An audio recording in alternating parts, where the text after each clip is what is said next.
6 to go Sunday, reserved for the dearest, those nearest the pinnacle of power, and surrounded on all sides by ardent supporters. Wow, what a warm welcome, thank you. Shades of red and pink in Sydney, navies in a sea of blue in Melbourne. Is anyone feeling that you're better off today than you were 3 years ago? Part pep talk to the party. We can turn this country around. We can. And we're going to. We are going to. All calculated to crystallise core promises to voters. 25 cents per litre off every time you fill up your tank. In Parramatta, card-carrying Labor members once again watched their leader brandish his. We take pride in it as Australians. This time with new purpose. With the launch of 1-800 Medicare, a 24/7 health advice line backed by Medicare.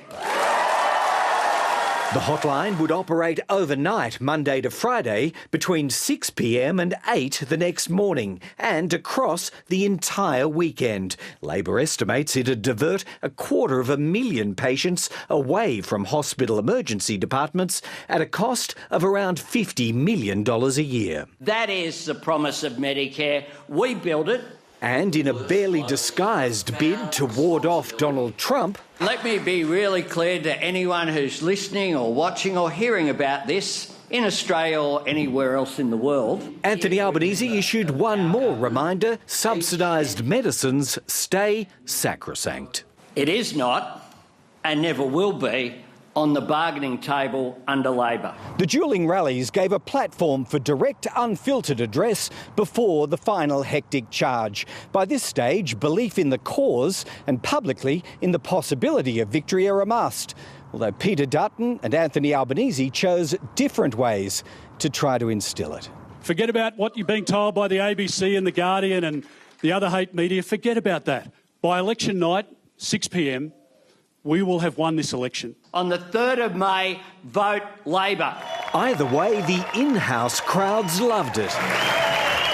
But they need no convincing. Greg Jennett, ABC News, Canberra. The lunge to the finish line will come with a clear uptick in activity. For his analysis, national political lead David Speers. We're into the final week and all sides are stepping up the tempo. Since the campaign began, the polls and the betting markets have all shown momentum towards the government. Within Labor, there's nervous optimism. The Prime Minister is aiming for a majority.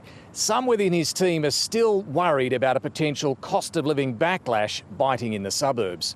On the other side, Liberal insiders say their internal polling is better than the published polls, factoring in a stronger flow of preferences from One Nation voters back to the coalition. A Dutton win, they say, is still possible. For that to happen, he would need undecided voters to break his way this week. He'd also need to avoid any more missteps. The opposition leader's decision today to lash the ABC and other outlets as the hate media reveals a level of frustration and also carries yet more echoes of Donald Trump. Tonight, the two leaders will face off for one more debate before they blitz marginal seats over the coming days.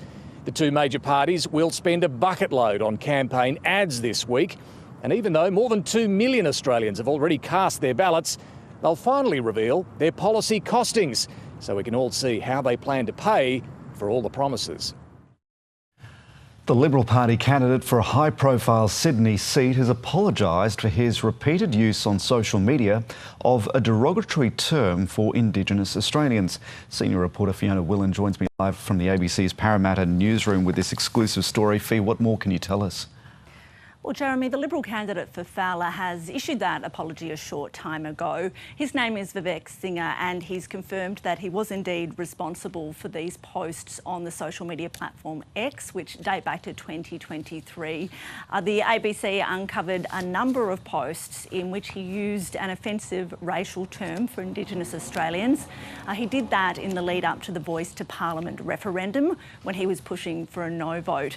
Now, in two other tweets on the platform, he appeared to take aim at the Environment Minister, Tanya Plibersek, over a personal family matter. This was after it was reported that her daughter was involved in an abusive relationship. He posted on the platform, "You couldn't even look after your own daughter's safety." Now, the candidate has said in that statement tonight, "I apologise for the social media posts. I should not have expressed myself in that way, and I sincerely regret doing so."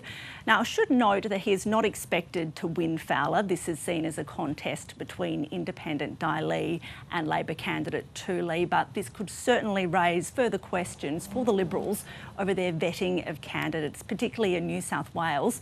Just a few weeks ago, the party dumped its candidate for Whitlam after he appeared in a video suggesting that women should not be in combat roles in the ADF. Jeremy? Fiona Willan reporting.